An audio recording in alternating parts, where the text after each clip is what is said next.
Eh bien, bonjour et bienvenue une nouvelle fois sur l'espace YouTube dédié au site mécaniqueuniverselle.net, le site qui essaie de démontrer par la logique que l'humanité, dans son ensemble, évolue progressivement vers son ultime perfection. Alors, il reste encore quelques siècles d'évolution, mais on a fait la plus grande partie de, de ce chemin d'évolution vers la perfection. Entre le moment où nous nous sommes séparés des autres primates et aujourd'hui, on peut mesurer tout le chemin que nous avons parcouru. Voilà. Alors, cet état de perfection indépassable, parce que l'humanité est toujours parfaite au présent tout en étant perfectible, parce qu'elle ne peut pas être plus évoluée que ce qu'elle est. On ne peut pas reprocher à un bébé de ne pas savoir se tenir debout, par exemple. À un enfant de ne pas être déjà un adolescent, à un adolescent de ne pas être déjà un adulte. Chaque période de l'existence euh, est parfaite pour l'instant T ou de l'évolution tout en étant perfectible. Parce que l'être humain, le bébé, il est susceptible d'atteindre normalement la sagesse de la maturité et de la vieillesse. Voilà. D'atteindre cet état de sérénité, de compréhension du monde, etc. Voilà. Et donc, c'est ce vers quoi l'humanité se dirige. Nous allons vers cette ultime perfection. Cette perfection est d'ordre spirituel. C'est-à-dire que c'est l'accession à l'état d'extase, au plus haut degré de l'esprit, au plus haut degré de la spiritualité. C'est pas le religieux en tant que religion. Toutes les religions ont expérimenté cet état, ont des éclaireurs, ont des sortes de, qu'on pourrait appeler des fous de Dieu, hein, en somme, les soufis, les moines bouddhistes, les, les personnes qui font qui s'isolent pour atteindre cet état d'éveil, de nirvana, etc. Euh, et qui est un état d'esprit supérieur. Et ben c'est ce vers quoi nous allons en réalité. Alors, pour pouvoir le vivre correctement, il faut évidemment la, que la société humaine ait atteint techniquement sa perfection, qu'elle ait atteint la paix universelle, par exemple, un fonctionnement universel, un fonctionnement totalement écologique, etc. Et on voit bien qu'on est sur cette route-là. Alors, c'est chaotique parce que on ne sait pas tellement comment évoluer en dehors encore de la violence. Donc, c'est la violence qui, des fois, gère notre évolution. Mais quoi qu'il arrive, c'est le bien qui l'emporte toujours à la fin. Voilà. Comme même s'il y a eu les 10 ans ou les 15 ans de Hitler, à la fin, c'est le monde, euh, c'est l'amour qui gagne, quoi, en gros. Voilà. Alors, pour évoluer, j'utilise de temps en temps des ouvrages que je trouve au hasard, et puis des fois des vidéos ou des audios. Et là, par exemple, ben, je travaille depuis quelque temps sur Schopenhauer et Bergson dans une émission de France Culture qui s'appelle Avec philosophie. Et ben, j'ai déjà fait 5 vidéos, c'est la sixième ou la septième, je ne sais plus. Et donc je vais lancer l'audio, je vais lancer cette émission et je commenterai éventuellement pour essayer de préciser ma théorie. Il faut apaiser le tourment du vouloir. Nous sommes fondamentalement du vouloir, la nature est fondamentalement du vouloir, mais à cause de la souffrance, semble-t-il, Schopenhauer incite les êtres humains, peut-être les seuls qui y arrivent, qui sont exceptionnels et qui font un tout petit peu démentir son pessimisme, il les incite à en finir avec le tourment du vouloir. Mais qu'est-ce que ça veut dire ? Le dernier mot de l'extrait, c'est miracle. Le tourment du vouloir, c'est en fait les pulsions qui nous animent, en finir avec ces pulsions. Alors, évidemment, c'est la solution, mais c'est pas praticable pour l'ensemble humain, parce que si même, imaginons que l'ensemble humain décide d'en finir avec les pulsions, avec les tendances, avec l'ambition, avec le désir de dominer, le désir d'accumuler des richesses, le désir d'avoir du pouvoir, peu importe, toutes ces pulsions qui nous empêchent de vivre réellement, qui font vivre notre ego en fait. C'est notre ego qui vit à travers nous et on n'atteint pas la sérénité avec ça. Eh bien, si l'ensemble humain s'arrêtait, ben, le monde s'arrêterait d'évoluer. Et on ne peut pas, on doit amener cette humanité à sa perfection. Donc on a besoin de ces tendances, on a besoin de ces pulsions, on a besoin de cette ambition, de ces désirs, de ces envies. Voilà, faut accepter et en accepter les souffrances. Parce que c'est une souffrance malgré tout, c'est pas ça qui nous apaise, évidemment. On voit bien, même un chef d'État qui se bagarre pendant toute son existence pour arriver au top niveau, devenir chef d'État, ben une fois qu'il y est, il n'a pas assouvi son... ça s'arrête pas, quoi. C'est pas... Il y a jamais... C'est... les désirs, les plaisirs, n'arrivent pas à être satisfaits en réalité. On ne peut pas les satisfaire, on ne peut pas les épuiser. Même le plaisir sexuel, on peut l'épuiser là, mais il va sans cesse revenir, recommencer, etc. Donc, tout ça, c'est de l'intranquillité en somme. Voilà. Parce qu'effectivement, ça constitue un immense paradoxe, et même pour Schopenhauer. Qu'est-ce que c'est que vouloir ne plus vouloir? Est-ce qu'une telle chose est possible? Il nous incite à ne plus vouloir, parce que vouloir signifie souffrir, hein, mais en même temps, comment vouloir ne plus vouloir? Comment mettre fin à cet état qui est un état de vouloir? Et c'est pour ça... Alors, on voit bien que c'est proche de toutes les philosophies asiatiques, de toutes les philosophies de l'hindouisme, ce que prêche l'hindouisme, ce que prêche le Bouddha, ce que prêche le soufisme dans l'islam, etc. Voilà. C'est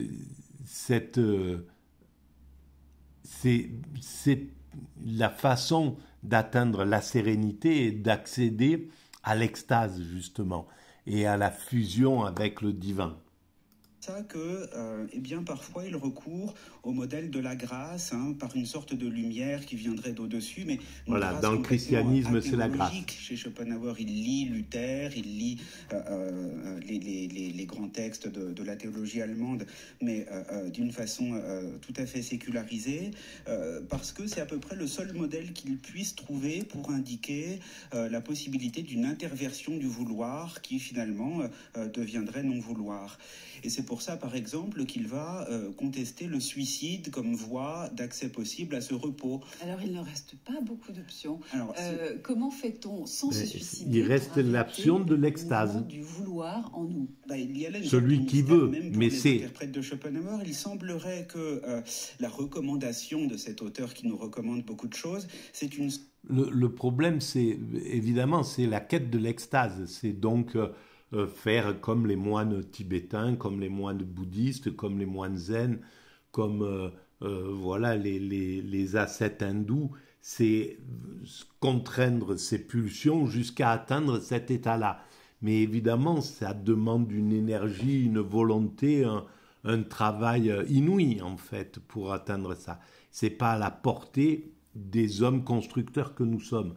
Ça sera à la portée des hommes quand l'humanité aura atteint sa perfection. Pour cet état d'extase sera ultra facile. Cet état d'éveil, de nirvana, ça sera très facile pour tout être humain qui vivra dans cet état-là.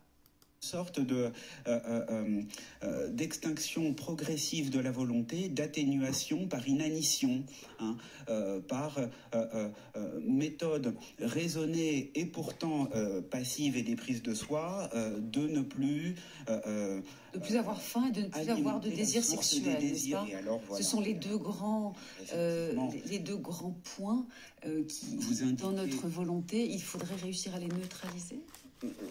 Voilà, son modèle, c'est Rancé, le fondateur de la Trappe, hein, de l'ordre monastique de la Trappe, qui recommandait de se terrer dans quelques mètres carrés sous terre et de manger quelques racines, hein, pour tarir en soi la source du désir.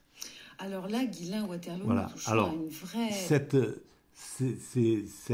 expérience, cette expérimentation, je pense que le Christ l'a fait en allant dans le désert, Mahomet l'a fait en allant dans le désert, peut-être Moïse l'a expérimenté, Bouddha l'a expérimenté, etc. Tous les grands fondateurs des grandes spiritualités ont expérimenté cet état. Très certainement que Pythagore l'a expérimenté, Platon l'a peut-être expérimenté, etc.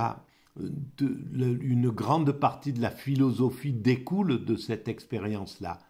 Une grande partie de la mystique découle de cette expérience. Cette expérience, elle est fondamentale parce qu'elle nous met au contact du divin. Mais elle est très difficile à atteindre parce que l'humanité ne peut pas se permettre d'être pour l'instant en extase. Il faut qu'elle travaille, il faut qu'elle construise l'humanité. Différence entre Schopenhauer et Bergson. Schopenhauer fait signe vers des ascètes qui cessent sans doute de manger, ils ne font plus que le minimum, et assurément qui essayent d'en finir avec le désir sexuel et toutes les formes de l'amour qui, pour Schopenhauer, sont corrélées au désir sexuel. Les grands mystiques qui intéressent Bergson, notamment dans les deux sources de la morale et de la religion 1932, sont au contraire des gens qui sont branchés directement sur la force créatrice, sur l'élan vital.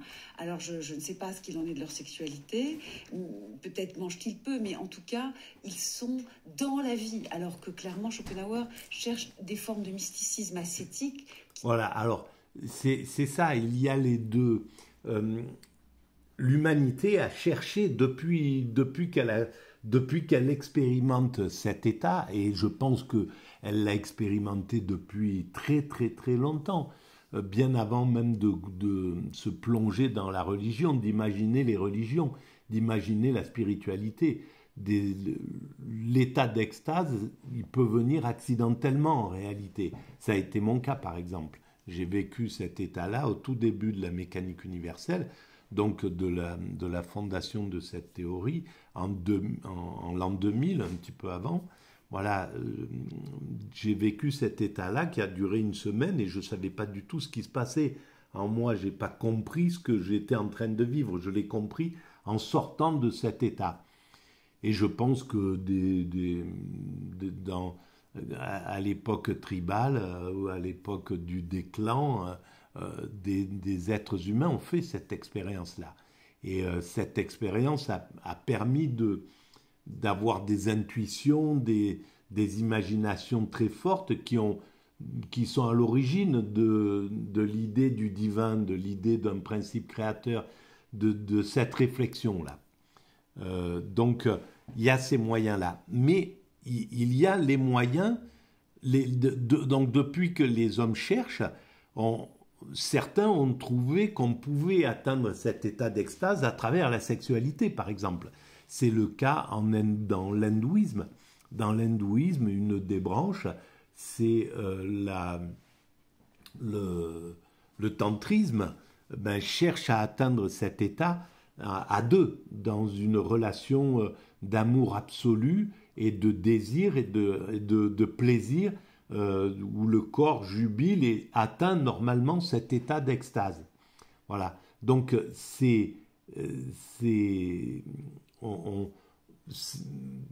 la voie que prône Schopenhauer, c'est une des voies, mais il y a plein d'autres voies.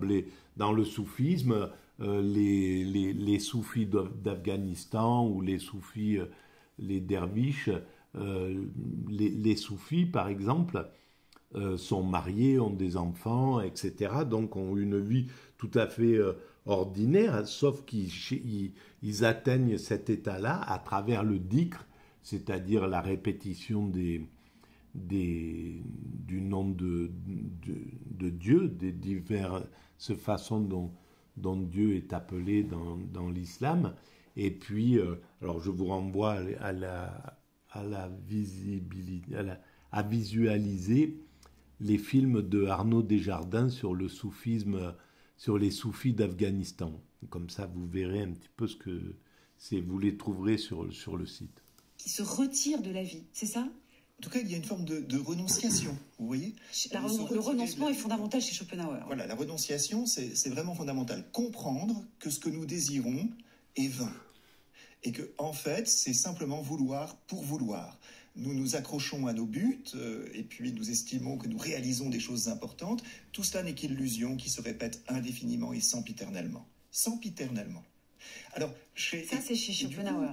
Chez Schopenhauer. D'accord. Chez Bergson, l'artiste. Avant de parler du mystique, évoquons une seconde peut-être l'artiste. Oui, bien sûr. L'artiste, lui aussi, n'est-ce pas, contemple. Alors, il reprend contact avec le mouvement du réel, tel qu'il est. Alors, pour Bergson, tel qu'il est, c'est-à-dire devenir créateur. Oui. Nous sommes d'habitude, le réel, nous l'avons immobilisé. C'est le travail de notre perception et de notre intelligence pour agir dessus, intervenir dessus. Nous n'avons pas conscience du mouvement continu qu'il est et du mouvement de création continue qu'au fond il est. L'artiste le découvre. Bon.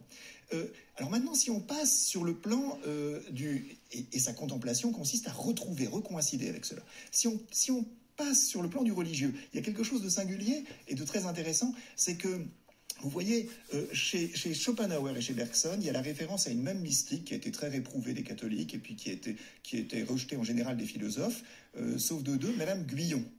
Oui, qui était quiétiste avec Fénelon, qui a été très persécuté au XVIIe siècle, qui a été retrouvé extraordinairement par le XIXe. Oui, alors ce n'est pas tout à fait étonnant parce que Schopenhauer est en Allemagne et la postérité de Madame Guyon sera dans le piétisme allemand. Donc on parlait d'elle en Allemagne, voyez-vous, et chez les méthodistes aussi. Mais alors, ce qui est très instructif, c'est de voir que les deux philosophes ne s'intéressent pas au même point. Pour Schopenhauer, le point fondamental, c'est que c'est le moment de traversée des mystiques qui est le fait de se détourner. Le repos, quoi. Donc, quiétisme, il y a repos. C'est ça qui l'intéresse. Le repos, la simple présence à Dieu. Oui. Et la renonciation à tout ce à quoi nous aspirons. Alors une sorte de paix de l'âme où Dieu vous envahit. Alors, pour Madame Guyon, Dieu vous envahit, mais elle dit aussi bien, n'est-ce pas, Dieu qui vous envahit, ce n'est rien. Alors, ça c'est très intéressant, je ne connaissais pas. Donc là, je vais m'intéresser à cette Madame Guyon. Je vais le noter, Madame Guyon. Donc, pour essayer parce que sur le site Mécanique universelle, j'ai essayé de rassembler un petit peu toutes les expériences, ceux qui ont fait des expériences ou même qui ont travaillé sur les expériences, les cas d'extase, etc. Il y a des psychologues qui ont essayé de réfléchir là-dessus. C'est très marginal en fait. Mais voilà, donc on essaiera de trouver les textes de cette dame. C'est un rien. Alors je pense que ça devait intéresser beaucoup Schopenhauer, mais Madame Guyon continue. Et là, Schopenhauer ne veut pas voir, ou du moins ne s'intéresse pas à ce troisième temps de l'expérience mystique, qui est de retrouver l'action. C'est-à-dire, après avoir vécu le Dieu comme rien, et même avoir frôlé la déréliction, pour elle, aux yeux de Madame Guyon, eh bien, on retrouve le Dieu vécu, le Dieu vivant, qui est, à ses yeux, une action par entrée de l'amour dans un monde où il n'y en a pas. ou alors seulement de l'amour intéressé. Et donc de l'action, Bergson va se centrer là-dessus. C'est le mouvement et l'action qui intéresse Bergson dans le quiétisme de Madame Guyon, alors que c'est le repos qui intéresse dans la même démarche mystique Schopenhauer. Vous êtes d'accord, Arnaud François? Une bonne manière de présenter les choses, en effet. Et j'ajoute que chez Schopenhauer, là aussi, l'expérience de l'artiste vaut comme une espèce d'étape préliminaire ou préparatoire à cette expérience religieuse ou mystique ou ascétique. Il l'appellerait plutôt de cette façon-là. Chez Schopenhauer, on a un éclair très bref de ce que pourrait être ce repos grâce à la contemplation artistique, que ce soit celle du créateur ou que ce soit celle du spectateur. Voilà, alors tout ça, c'est exactement ce que toutes les grandes spiritualités préconisent. La contemplation, la contemplation de Dieu dans le soufisme, la contemplation de Dieu dans le christianisme ou dans le judaïsme, la contemplation de l'ascétisme ou le vide de l'esprit dans l'hindouisme, dans le zen, dans le bouddhisme. Voilà, peu importe. Mais cet état de contemplation qui va amener l'esprit et le corps de l'être humain à une sorte de vide qui va pouvoir être rempli par le principe créateur, par cet amour qui est à l'origine de la création, à l'origine de l'univers, et qui constitue l'univers en réalité. Et donc, et on appelle ça amour parce qu'il n'y a pas d'autre terme, mais je pense, dans l'amour en tant qu'essence, je le pense comme les particules élémentaires, comme les bosons de Higgs, comme les quarks, comme voilà, cette énergie qui est là. C'est ça l'essence de l'amour, hein, en somme, pour moi. Et c'est dans plusieurs textes une déprise totale de l'individualité et de la subjectivité, puisqu'il dira, au fond, celui qui contemple la belle nature ou la belle œuvre d'art devient non plus œil d'un individu, mais œil du monde. Chez Bergson, on trouve également, me semble-t-il, l'artiste dans une position préparatoire à celle du philosophe et a fortiori plus tard du mystique, sauf que Bergson a une proposition très intéressante. Il dit, qu'est-ce qu'il y a dans l'art qui est remarquable, c'est la création, mais qu'est-ce qu'il y a d'insuffisant dans l'art, c'est que l'artiste crée des œuvres. Voilà, et justement... Bergson, je pense, j'ai mis un texte de Bergson à ce sujet sur la mécanique universelle, c'est que il pense que si l'artiste il atteignait le but absolu, d'abord il aurait plus besoin de créer, mais en plus il atteindrait cet état d'extase. Mais c'est pas globalement le fait qu'il fasse des œuvres, qu'il soit reconnu, qu'il soit dans les pulsions, dans le désir, dans l'envie d'être célèbre, etc. Toutes ces pulsions-là l'empêchent en fait d'atteindre cet état qu'il cherche à travers l'art et qu'il trouve bien souvent. Puisque le grand mystique dont il parlera, le grand homme de bien dont il parle dans un premier temps, crée des créateurs. C'est une création qui obtient la possibilité de se poursuivre elle-même indéfiniment, oui. Là où la création artistique s'arrête à un produit. Et on pourrait, pour aujourd'hui, se demander si, au fond, toute création artistique s'arrête vraiment, comme dit Bergson, à un produit. Est-ce qu'on ne pourrait pas réhabiliter, de ce point de vue l'art, dans la position même que Bergson donnait ensuite à la poursuite perpétuelle de la création? Alors, enfonçons le clou, cette différence entre Bergson et... On va arrêter là pour cette vidéo. Voilà, et on va continuer. On est à la 41e minute sur 50 environ. Donc il reste encore 10 minutes d'écoute, peut-être une autre vidéo, voilà, à ce sujet-là, et on épuisera ce podcast de France Culture avec philosophie présenté par Géraldine Moulman. Alors, et avec deux philosophes, donc Guylain Boiterlot et Arnaud François. Voilà. Alors, si vous pensez que ces vidéos ont un peu d'intérêt, ben vous pouvez mettre des pouces, vous pouvez donc des j'aime, vous pouvez vous abonner, ça augmente la visibilité. Vous pouvez envoyer le lien à vos connaissances, aux personnes que vous pensez susceptibles d'être intéressées par cette vision atypique et on pourrait dire Asperger de la philosophie. Et vous pouvez éventuellement laisser des commentaires si vous voulez. Je vous remercie de votre écoute et je vous dis à très bientôt.